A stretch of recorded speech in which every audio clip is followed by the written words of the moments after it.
Hello hi friends. Gautam Krishna Rohini వీళ్ళిద్దరి మధ్యలో చిన్న ఇన్సిడెంట్ జరిగింది.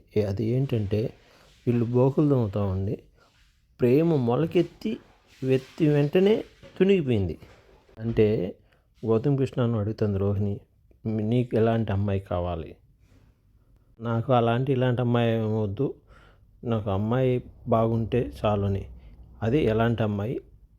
నాలాగా లావుగా ఉంటే కావాలా, లేదా సన్నంగా కావాలా, ఏంటి, ఎప్పుడు చేసుకుంటావు పెళ్ళిని? హౌస్లో ఎవరైనా ఉన్నారా అని. ఈ హౌస్లో నాకైతే ఎవరు లేరంటే, లేదు లేదు చూడు నీ పక్కనే ఉంటారని జోక్గా ఫన్నీగా చెప్తుంది రోహిణి.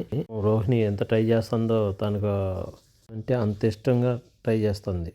నోడు ఏంటంటే సింపుల్గా తగ్గొట్టేసాడు అనుకో, నాకు ఈ హౌస్లో ఎవరు లేరు, బయట పోతే తర్వాత ఏదైనా ఆలోచన ఉంటే చూడాలి, అంతే, అంతకుమించి ఏం లేదు.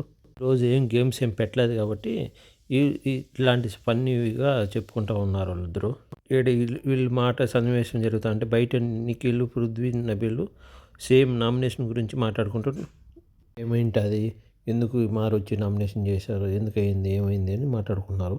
ప్లీజ్ ఈ వీడియో మీకు నచ్చినట్లయితే లైక్ చేయండి, సబ్స్క్రైబ్ చేయండి, కామెంట్